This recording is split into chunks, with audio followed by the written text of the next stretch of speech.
and live your life today.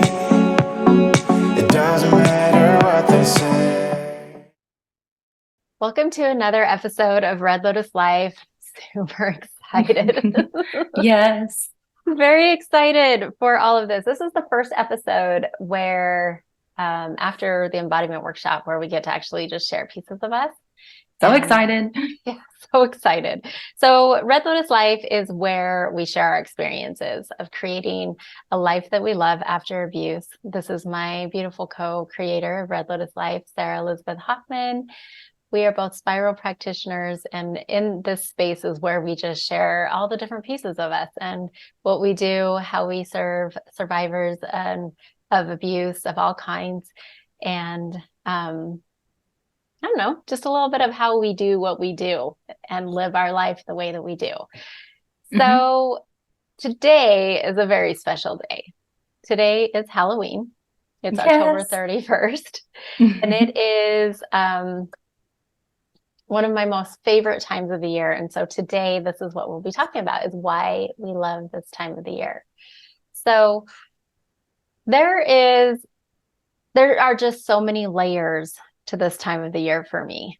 You know, there's Halloween. Let's start with Halloween. There's Halloween, there's Samhain, Day of the Dead, fall equinox. I mean, just all kinds of things. And here with Red Lotus Life, one of the things that we do here is we are students of life, and we bring in all these different teachings and aspects of the reasons why people do the things that they do.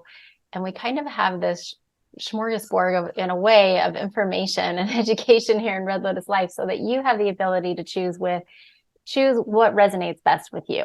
And so I'm super excited to even talk about Halloween, because it is my favorite holiday of the entire year. It always has been. The reason for me why it's been such an incredible time for me is because I feel like this is the only time of the year that you get to literally dress up as anything that you want to be. You literally get to be and embody and act like anything in the entire world, from, like we were talking earlier today, and I said, like a mass murderer to a unicorn. Like you can literally, you can literally be whatever it is that you want to be. And I've always been that person who actually does go over the top. I am that person. Yeah.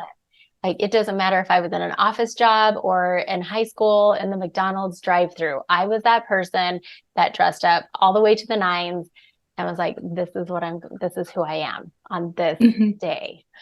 So I don't know. What's Halloween like for you? I don't know. It's really similar for me as well. I've always been a person who dresses up. I love taking the time to, come up with what I want to be, what's the costume for the year going to be, and, doing all the hair, the makeup, and actually just really getting to embody and transform into whatever that is for the year.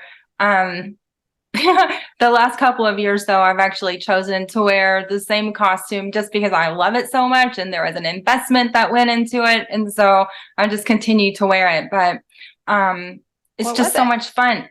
It's a witch costume. I think you've seen pictures of it, actually.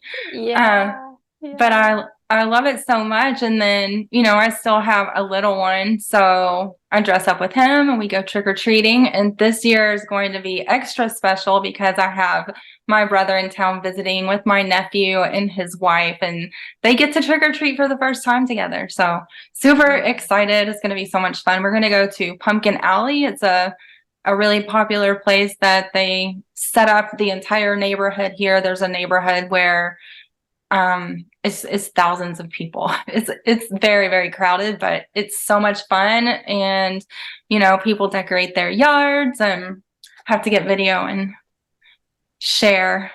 Oh my gosh. Thousands of people in a neighborhood, like the whole neighborhood goes out. It's actually a combination of several different neighborhoods, but everybody and people from all around different parts of towns and other areas come and show up and celebrate. So fun. I mean, it didn't matter if I had kids or not. Yeah. I I literally was that person that was totally dressed up. My house was the scariest house. My yard was all done up. I mean, all kinds of things. In one of the neighborhoods that I lived in, nobody decorated. And I was like, what the heck is this? Nobody here has the festive spirit. And so I started decorating. And then by the time we left, it was actually like a little contest in a way of who could actually have the better decorations. Oh, I love that. That's awesome. Yeah, it was fun. I mean, I'm always the person I'm watching all the scary movies. I'm going to all the haunted houses. Yeah, me too. I just love, love, love, love, love this holiday. So it's always near and dear to my heart this time of year. I really liked Halloween because this was the only time of year that there was this social acceptance, right? Of like you could be as weird and as authentic as you wanted to be, as creative as you wanted to be, and you were encouraged to do that and be that. And there was this, in a way, it's like this representation of unconditional love, right? Absolutely. Yeah, I love that. Mm-hmm. Talking about costumes. So whenever we were even thinking about doing this one and talking about this time of year for us, I started to think about the different types of costumes. So you just said Halloween, right? Or not Halloween, sorry, your witch costume. Yeah. So I was thinking about how our ancestry actually leaks into that, because I'm going to go into Samhain and Day of the Dead here in just a second. But our ancestry actually leaks into that. And so I remember there are favorite costumes out there. And one of my favorites was the gypsy, like being a gypsy. I love that. From the time I was a little girl, clear up until even as an adult, I've been a gypsy. And I actually have gypsies in my lineage. So it's really? Yeah. I love that. Fun to think about that. And then the geisha, I always loved the geisha. I still love the geisha. I will do her all the time. Like she's my go-to if I don't have anything, planned. And of course, that's my Japanese background. Right. And then the other one is, of course, Native American. I remember being, there's a photo of me. I think I'm like 3 years old and I'm wearing a pillowcase. So this is back in the 70s. And I'm wearing a pillowcase that my mom had cut out just a hole for the head. And then she put like a belt around me and, all that. And she had me all decked out, hair and braids, all that type of thing. And it was like my favorite.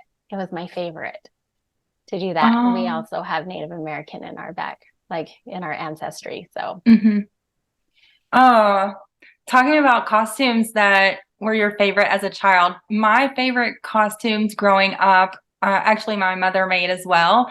And oh my gosh, she took, I don't know, months probably. It was a massive project, but she made butterfly costumes for my sister and I, and they were gorgeous. We had wings and all the antenna and everything. They were beautiful. They were beautiful. I wish I had pictures. I'm not sure. I'm sure she does somewhere, but oh my gosh. Yeah. You should get pictures and share them because that would be amazing to see.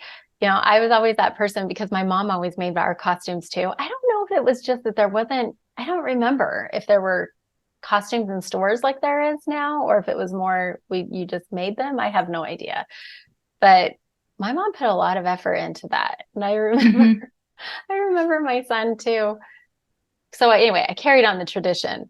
My son is like 2 years old, and there's this really cool picture with you talking about butterflies.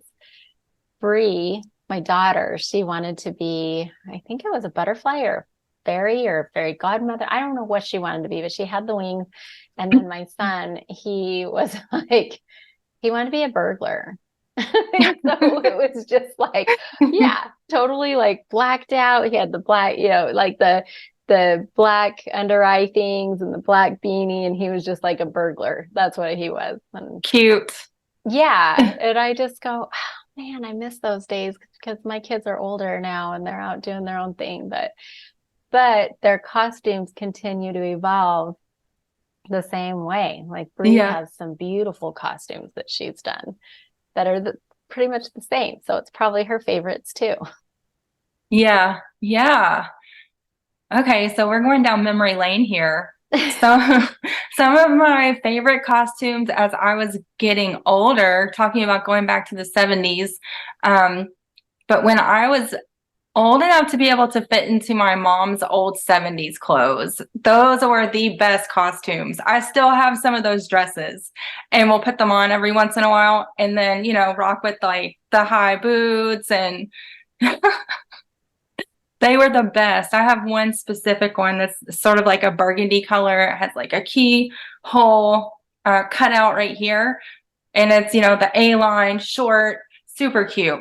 Oh, that is cute. It's kind of cool because it kind of goes in line with like the archetypes, right? That are within us Yeah. too. And like the spirit of these archetypes within us. So yeah, that's a story for another day, probably to go into archetypes. But yeah. So Samhain. I would love to talk about Samhain because I was that person not that long ago, actually, probably 5 years ago, when I would see it, I would say Samhain. Like that's how I pronounce it. I know. I always forget and say that. You reminded me today. Yeah. And it wasn't until, for those of you who are OG Red Lotus Live members, you can go into the Facebook group. If you're not in the Facebook group, you can go and ask to be in the Facebook group. But Anya Devi actually did an event in there probably about 3 years ago where she goes into depth about Samhain and what it means and the traditions and all of those things. And it's beautiful. So Samhain and Day of the Dead, this is all about the thinning of the veil, right? Between the physical and the spiritual realms, and really connecting and honoring our ancestors and our ancestry, those who have passed, our loved ones who have passed. And it's this incredible, beautiful time of year to connect with them on a deeper level. And I feel like because of Halloween, sometimes that gets overlooked. Right. Yeah. Yeah. So one of my favorite things about it is that, October 31st with the autumn equinox, it's really marking the end of summer and the change of the seasons. And we're beginning to go into sort of a period of rest, as we move through fall and into winter. So I really love that it marks the change of the seasons. And then also just the celebration of Mother Earth. There's so many ways to be able to celebrate that. I know many people set up altars and you can celebrate by literally going out into nature. I actually did that this week myself. The weather is starting to change and it's almost like overnight last night. It went from being pretty warm to freezing, like it's freezing outside. So I was able to get out last week and put my feet in the river before it got, so cold that I couldn't do that anymore. And just enjoy the fall leaves and, all of the leaves were in the water and just really honoring both self and Mother Nature as the seasons change. Oh my gosh, fall, it's such a beautiful time of year. The same thing's happening here where I live. So you're over in Kentucky, I'm over in Utah, and same thing. It was like 90 degrees and then it went down to 60 in a day. And now it's cold. So all of a sudden our leaves just like, boom, changed. And I had the pleasure of going on a hike with my dear friend Atanka, my dear friend and sister. And she took me on this hike that, we went through this forest. So we go through this forest and there are the most beautiful ferns. In fact, I could see it in the distance and I was like, what is that glow? It's like this golden glow in just little pockets everywhere. Oh, wow. I said, what is that? I go, those ferns. And she said, yeah. So there was the whole field of like these golden ferns. And I just went and I just started to play in them because I'd never seen anything like that before. We usually don't get the in-between seasons too much, like spring and fall. We usually don't get that here. It's usually summer or winter. That's what happens. Yeah. Yeah, we have about 2 weeks of that. And so we really go out and play whenever we can. But it was gorgeous. It was absolutely beautiful. And it just reminded me of, just like what you said, you know, it's such an amazing representation. Mother Nature is this amazing representation of the life and death cycle. So you have these vibrant colors, right? There's this vibrant color of life that nature is showing us. And then within a few weeks, it's gone. And now it's this winter stillness, which brings in a whole different vibe, a whole different energy. And it is this time to be still and to rest. But that brings me into the Day of the Dead, right? And it shows this amazing connection to this life and death cycle and how we get to honor. You know, when you talked about the altars, I have quite a few people that actually, oh my gosh, the most beautiful altars ever. He's like the OG member of Red Lotus Life. He's like the reason why I started Red Lotus Life back in the day. He has this beautiful altar. I think it usually spreads out like 6 to 10 feet. And it's this altar, and it's showing all the photos and like drinks and the cigarettes and the, like, just all the things that his family, like his loved ones who have passed on, loved. She also has an amazing altar that's, I think it's like 6 to 8 feet long, and the same thing. Like she has, I think she usually has, I think it's her grandmother's like favorite wine or something like that. She has a glass out for her, and then these beautiful flowers for an auntie, and hers is like this beautiful altar. It's like this whole like wall usually that she has there with her and her husband and all of their loved ones who have passed. It's a very beautiful, beautiful, beautiful time of year.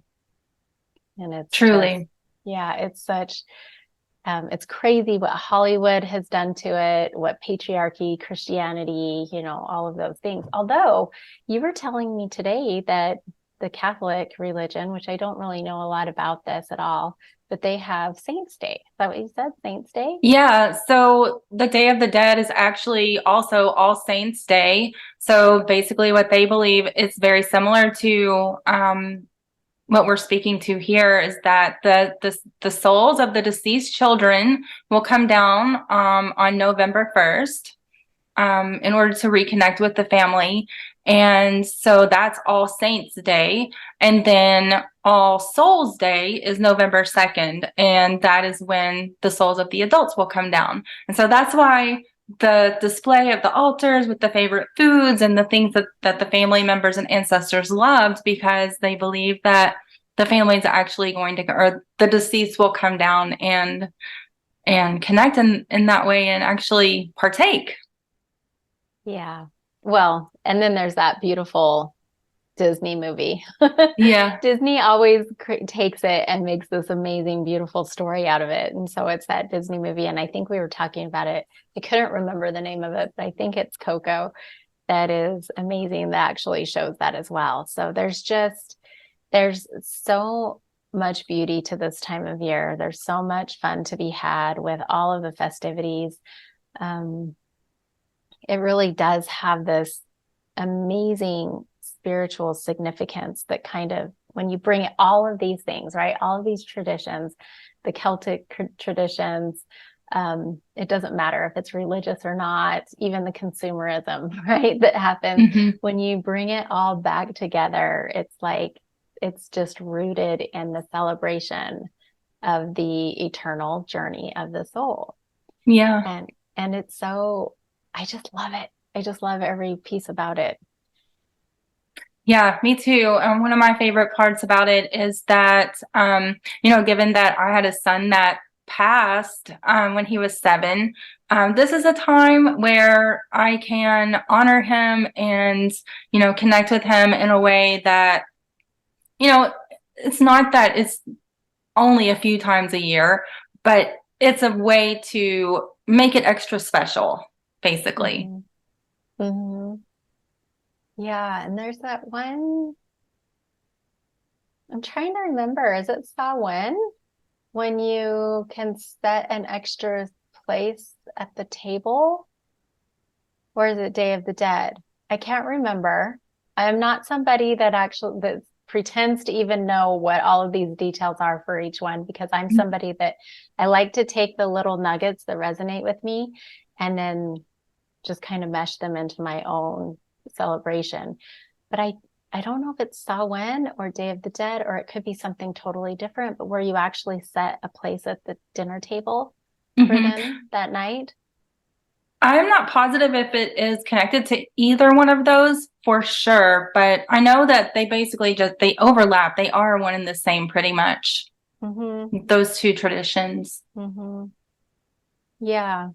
So that's one of the reasons why we bring all of these different traditions into Red Lotus Life, is just so that everyone can really get to know what is it that actually resonates with you. Because as society, like, we're conditioned as society, or how we're raised with religion, our backgrounds, there's actually a lot of people that don't even know about any of it. I was one of these people.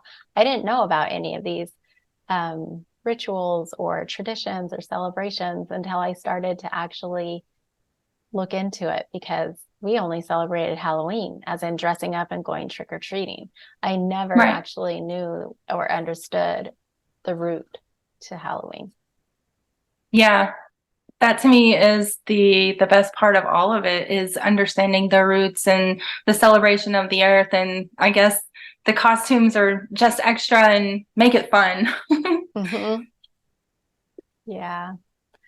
Well, if I'd love to hear how people celebrate this time of year, because there are so many traditions. There are so many ways to do it.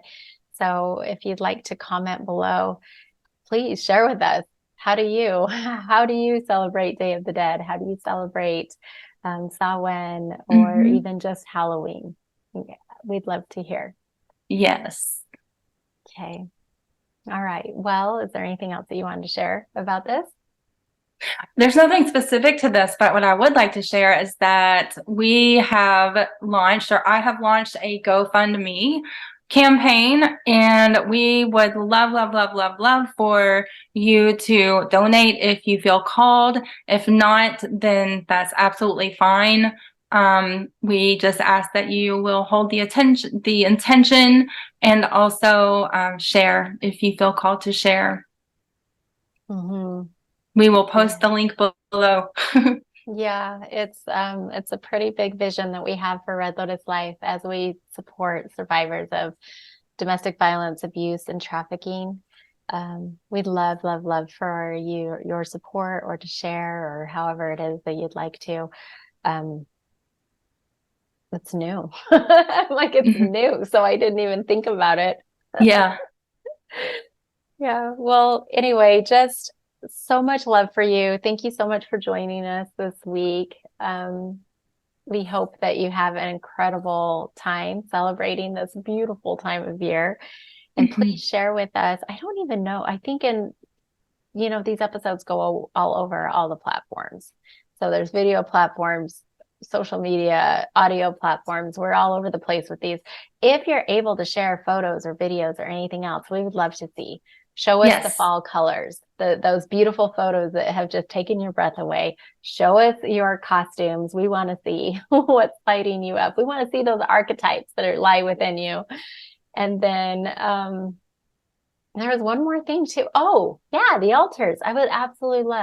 We would love to see the altars, because they are such an important time for so many. In fact, even myself, I'm actually going to be lighting a candle tonight for my loved ones who have passed.